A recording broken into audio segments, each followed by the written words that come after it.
masyarakat desa melalui koperasi berbasis masyarakat. Program ini bertujuan untuk memberdayakan masyarakat desa, memperkuat ketahanan pangan dan meningkatkan kemandirian ekonomi di tingkat desa. Latar belakang Koperasi Desa Merah Putih. Yang pertama yang melatar belakangi itu Undang-Undang Dasar 1945 Pasal 33 Ayat 1 mengatur bahwa perekonomian disusun sebagai usaha bersama berdasar atas asas kekeluargaan. Sesuai dengan amanat Pasal 33 Ayat 1 bahwa salah satu bentuk usaha bersama tersebut diwujudkan dalam bentuk koperasi. Yang kedua, Undang-Undang Nomor 25 tentang Perkoperasian. 3. Instruksi Presiden Nomor 9 Tahun 2025 tentang percepatan pembentukan Koperasi Desa Merah Putih. 4. Surat Edaran Kementerian Desa Nomor 6 Tahun 2025 tentang petunjuk teknis percepatan pelaksanaan pembentukan Koperasi Desa Merah Putih. Yang kelima, Surat Edaran Kementerian Koperasi Nomor 1 Tahun 2025 tentang tata cara pembentukan Koperasi Desa Merah Putih. 6. Kebijakan strategi untuk mendukung penguatan koperasi sebagai pilar pemberdayaan ekonomi berbasis kekeluargaan dan gotong royong yang diwujudkan melalui pembentukan 80.000 koperasi Desa Merah Putih. 7. Pembentukan Koperasi Desa Merah Putih merupakan langkah strategi untuk memberdayakan masyarakat desa, memperkuat ekonomi lokal, dan mewujudkan prinsip ekonomi kerakyatan. Tujuan pembentukan Koperasi Desa Merah Putih mengatasi tantangan ekonomi masyarakat desa seperti 1. Rendahnya akses terhadap modal dan pembiayaan. 2. Terbatasnya lapangan kerja. 3. Kesenjangan ekonomi antar wilayah. Serta yang keempat, menekan tingkat kemiskinan ekstrim yang terjadi di pedesaan. Seperti rentenir, pinjaman online, koperasi selamat pagi, siang, malam, dan lain-lain yang kita sudah tahu. Jadi itu, tujuannya itu, manfaat pembentukan Koperasi Desa Merah Putih. Yang pertama, meningkatkan kesejahteraan masyarakat desa, menciptakan lapangan kerja bagi anak-anak kita, adik-adik kita yang mungkin selama ini belum punya pekerjaan karena terbatasnya pekerjaan di desa. Jadi dengan adanya Koperasi Desa Merah Putih ini masuk di desa kita, maka pasti sebentar dengan terbentuknya koperasi ini pasti ada adik-adik, ada anak kita yang mungkin selama ini nganggur, belum punya pekerjaan, ya masih dengan ini bisa masuk seperti itu. Terus yang ketiga, meningkatkan partisipasi masyarakat dalam kegiatan ekonomi melalui koperasi. Yang keempat, meningkatkan harga di tingkat petani hingga nilai tukar petani atau kesejahteraan petani naik. Menekan pergerakan tengkulak.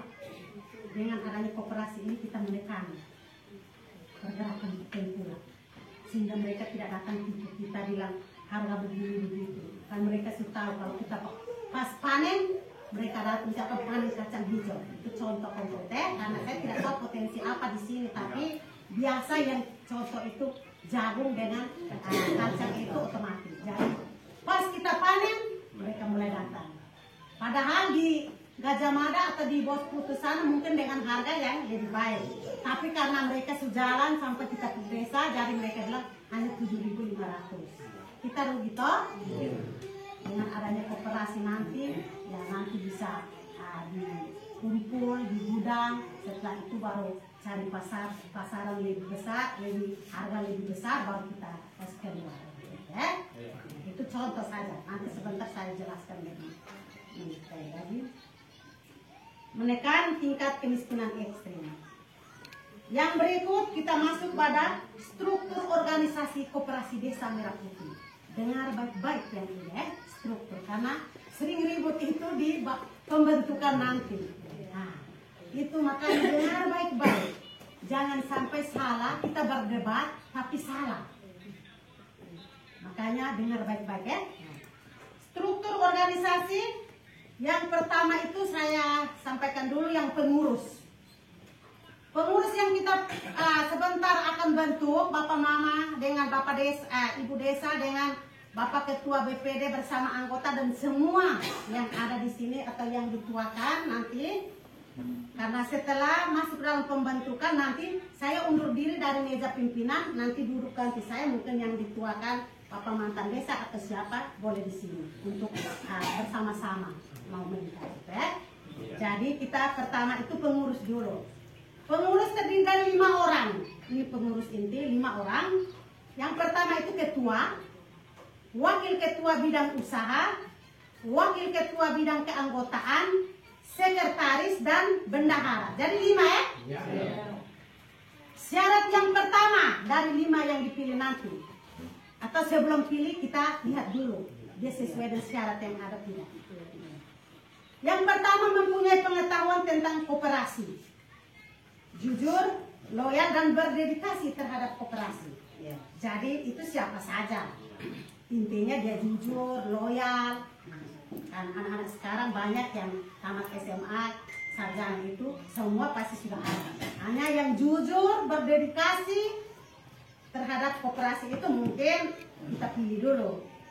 Betul tak? Betul. Itu syarat yang pertama. Syarat yang kedua, mempunyai keterampilan kerja dan wawasan usaha serta semangat kewirausahaan.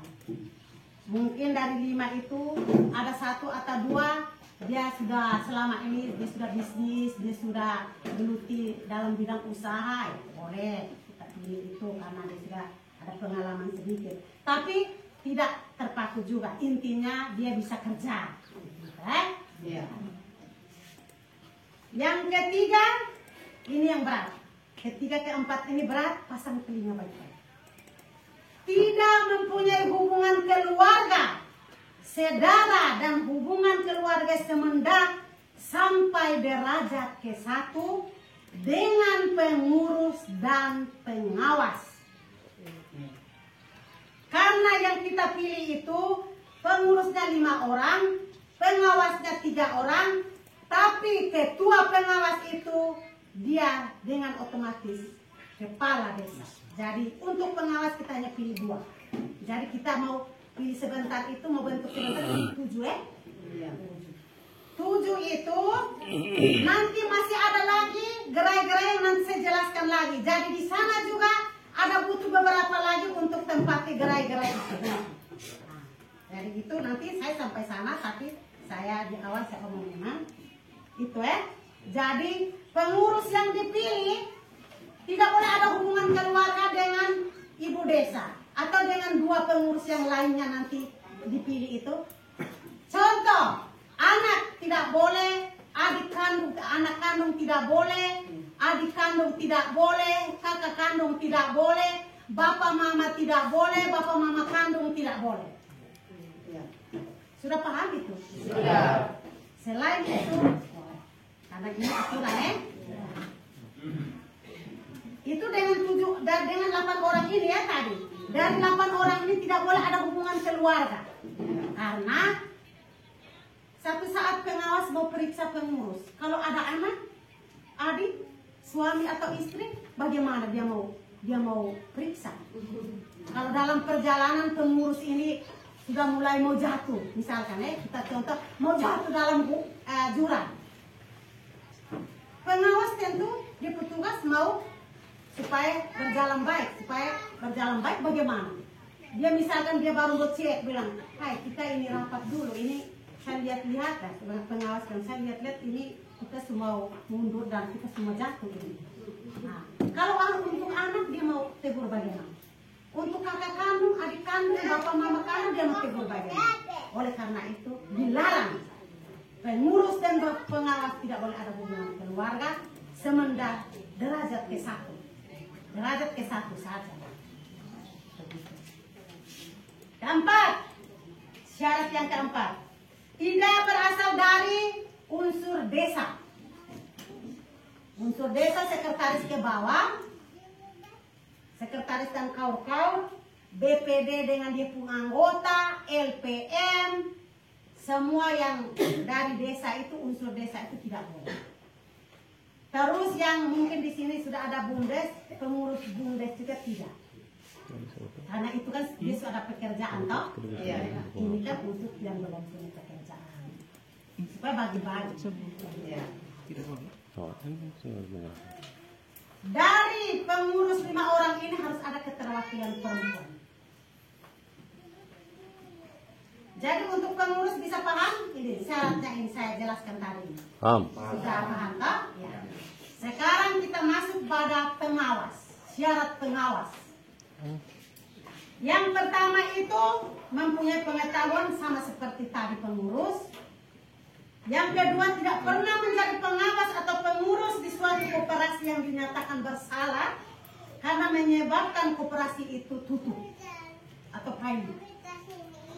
Jangan sampai pengurus yang pengawas yang dibentuk nanti dia pernah menjabat di salah satu koperasi karena ulah dia koperasi itu tutup. Itu juga kita lihat. Yang tahu dan yang kenal itu Bapak, Mama semua serta anggota yang hadir hari ini bersama Bapak BPD dengan Mama Lisa. Kalau saya kan tidak kenal karena saya bukan masyarakat di sini, toh? Iya. Nah, yang itu semua itu yang kenal itu masyarakat desa Bonepasir. Kalau saya tidak kenal, kami dari dinas bukan masyarakat di sini, jadi kami tidak kenal. Dia ada hubungan keluarga atau dia ini pernah diberhentikan karena ada hal-hal yang seperti yang saya tadi sampaikan itu tidak boleh. Yang ketiga tidak pernah dihukum karena melakukan tindak pidana yang merugikan koperasi. Jangan sampai dia pernah pakai uang terus dia ditahan. Nah, itu dia di sana dia dinyatakan berhenti terus sekarang koperasi Desa Merah Putih punya ini dia datang menjadi pengawas di sini, tidak boleh itu. Itu harus lihat karena bapak dan mama mereka yang kenal. Gitu, yang berikut ketua pengawas dijabat oleh kepala desa atau lurah sebagai ex officio. Itu dengan sendiri. Dia sebagai ketua pengawas, itu bukan pengurus, kalau pengurus beda. Kalau pengawas itu yang ketua, itu harus kepala desa. 2 lainnya itu yang nanti sebentar ditentukan oleh bapak ibu dan adik-adik semua. Dan tidak lupa keterwakilan perempuan harus satu, pengawas juga harus ada. Jadi pilih tambah itu, pilih tambah 1 perempuan 1 laki-laki. Karena kalau mama penjabat kan satu waktu kan dia ini toh. Jadi pilih memang supaya aman. Itu untuk pengawas dan pengurus. Terus untuk ketua pengurus yang dipilih sebentar atau dibentuk itu dia harus memiliki NPWP. Jadi kalau sebentar terpilih belum ada segera hari Senin bisa urus di Betun atau di Betun mungkin agak lambat bisa langsung di Atambua supaya langsung bawa pulang.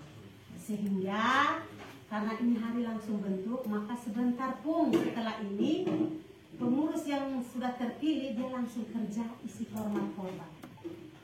Isi format-format yang ada itu mungkin dibantu dengan Bapak kakak semua yang dari kaum desa nanti mereka dulu karena mereka belum ada laptop kan, tolong bantu isi format-format itu. Setelah itu pengurus antar ke kantor dinas paling lambat mungkin hari Selasa atau Rabu. Karena kalau ketua belum ada NPWP pasti Senin itu beliau harus urus NPWP ini. Sehingga menanti NPWP-nya itu yang lain isi format-format yang ada itu dibantu oleh Pak Sek dengan kaur desa. Seperti itu untuk memperlancar karena setelah dianggap final isi semua itu kami harus scan dan kirim ke notaris. biaya notaris 2,5 juta ditanggung oleh kepala desa dari dana 3%. Dengan snack dan minum untuk kita hari ini juga semua dibiayai dari dana 3%. Dan itu ada aturannya, jadi tinggal disesuaikan saja. Itu ada. Seperti itu.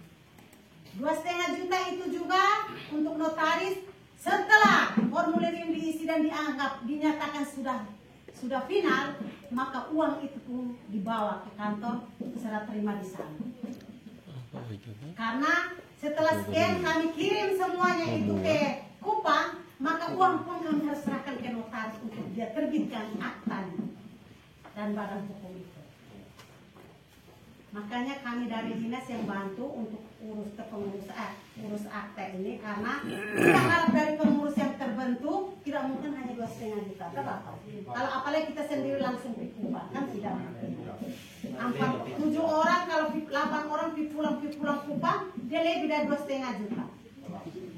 Terus, kenapa nanti ada yang bertanya, kenapa di sini ada notaris, kenapa harus di Kupang? Notaris yang itu yang sudah ada MOU dengan koperasi ini. Kalau di sini belum ada MOU, ada berapa di sini itu dia belum ada MOU dengan ini. Jadi harus seperti itu. Untuk ini sudah mengerti yang satu ini supaya jangan salah. Saya lanjut dulu ke bidang usaha. Bidang usaha koperasi Desa Merah Putih perlu memperhatikan beberapa hal.